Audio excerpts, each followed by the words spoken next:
Thanks, Mel. Good morning, everybody. My mum died last year, aged 106. Bit of a survivor, right? And she taught me something very important, that women have the power to change. So I salute all women in this room. Well done, you. Thanks for being here. Talking in terms of survivors, think now of the bison. A bison, when faced with a terrible storm, a blizzard, does not turn away from the storm. That bison turns their head into the storm and marches forward. Why? Because it's the quickest way out. Simple as that. A real survivor. Now, this began for me at the age of 11, last time I was properly dressed. And Steve mentioned dreams. And I had the dream to become that first person to walk to the North and South Poles. And 22 years later, we achieved that dream, navigating to one building in the center of the Antarctic, twice the size of Australia, without GPS, using a normal compass, Steve, and navigating with this watch. No support at all. And we got to the South Pole, hell of a moment, job done. And something happened to me on the way to the South Pole that brought me here. My eyes changed colour in 70 days through damage. Our faces blistered out, the skin came away, and we didn't know why. But when we got home, we were told that we'd, walked under the hole in the ozone layer the month it was discovered. Ultraviolet rays came through, hit the ice, burnt the hell out of us. Our planet, us, nothing would have grown on the planet if we continued to put a bigger hole in the ozone layer. And in a world where we often think we cannot make change, we can. 30-odd years ago, governments got together, signed the Montreal Protocol, stopped the use of CFC gases, and guess what? The hole in the ozone is fixing itself. We can do it. Now it was time to head to the North Pole. No one had been stupid enough to walk to both poles. I thought, well, why not me? Hell of a hard job.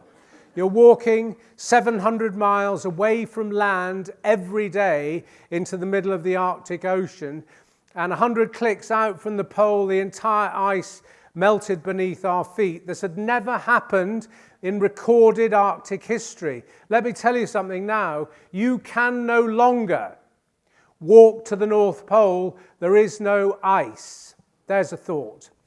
Now, for us, I was trying to be hopeful, but hope is great, but hope is not a plan.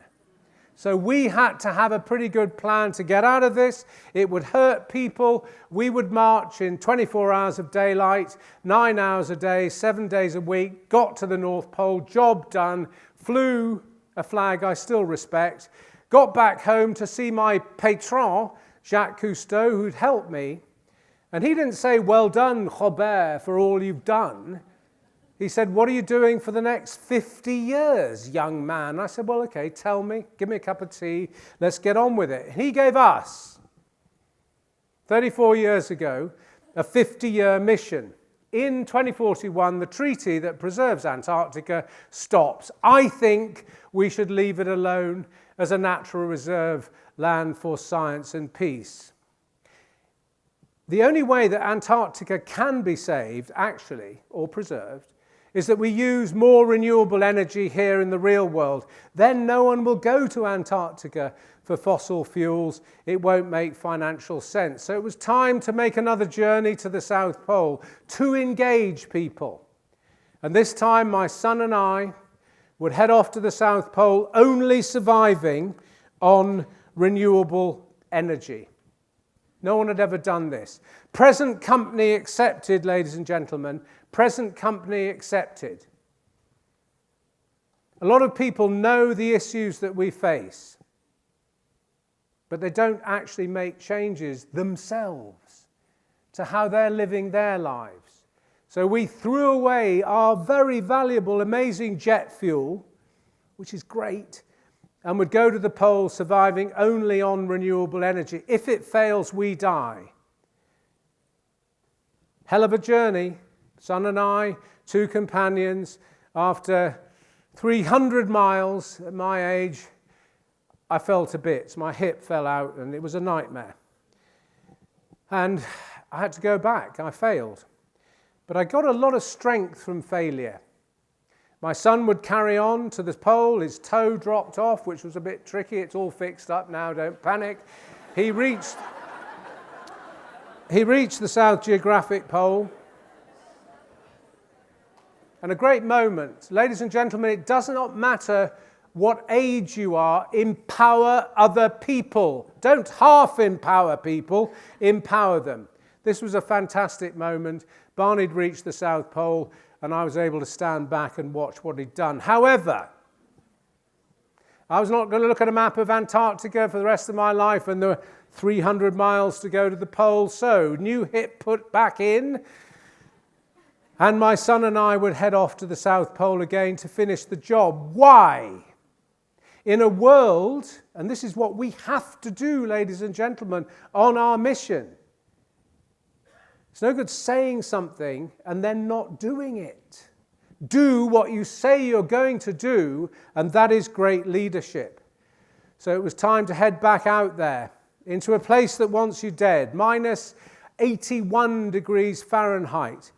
Hard work, desperate battle, awful weather. Even at the pole, ladies and gentlemen, even at the pole, we had the hottest day we've ever had and the coldest day we had ever had in 20 days. So even there, the fingers of climate change are coming in. But we got there. Fantastic moment, father and son. It's so important for all of us to engage all generations, because we can't have fights right now. We are in a survival situation here.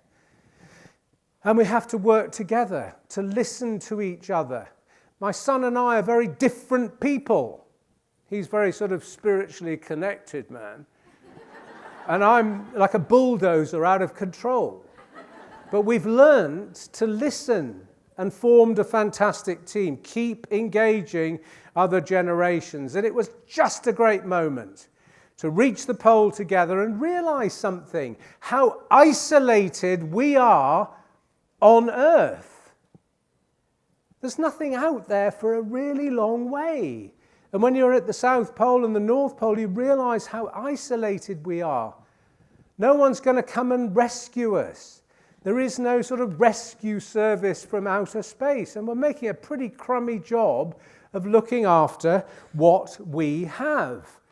I live 1.5 hours away up near a place called Auburn, California.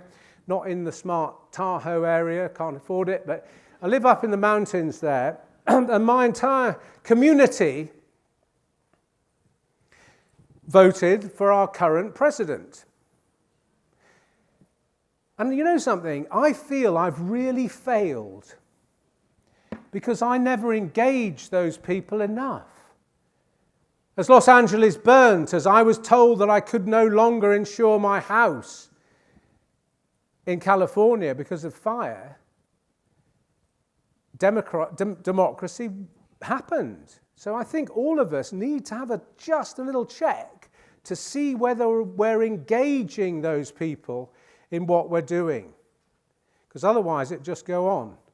My son and I have decided to step it up. I was hoping actually to retire. I'm 68 years old. Everything's fallen to bits. And I was thinking, maybe a bit of beach time. But no, Barney and I have decided not to step back, but to step forward. I see so much cowardice going on in our world at the moment, where people are using the current situation to step back. Let's step forward. Remember the bison. So Barney and I are replanting, as part of our mission, the oldest rainforest on Earth, 188 million years old. Barney's got a fantastic project, far north Queensland, Australia. He's getting things really going, planting trees that will grow to 2,000 years old. Again, yes, it's very hopeful, but it's hope with a plan. It's hope with a plan. Imagine planting a tree that will grow to 2,000 years old. 16 years to go on our mission for 2041. We're not stepping back. I can't go on bloody holiday yet. But what are we doing? For any parents here, we have a fantastic, really cool education program for 5 to 11-year-olds, which is really good. All kids plus me love penguins. So we've got a great educational program about preserving Antarctica. I'm not allowed to walk anywhere. Well, not yet. So I'm going back in December to communicate with schools, colleges, universities around the world with messages about preserving Antarctica. At the end of 26, I'm taking a ship to Antarctica, and the purpose of that ship is to try and get people to change the conversation. The words we've been using, the map we've been using, doesn't seem to have worked. So we need to change the words, change the conversation, and get with the program. Please, if you want a quick trip to Antarctica, come with me. And lastly, there is no rest. I've done the blue line, we've done the yellow line, and in 2027, I'm going to do the orange line. The last miles to the pole. I'll be over 70 years old, but who cares?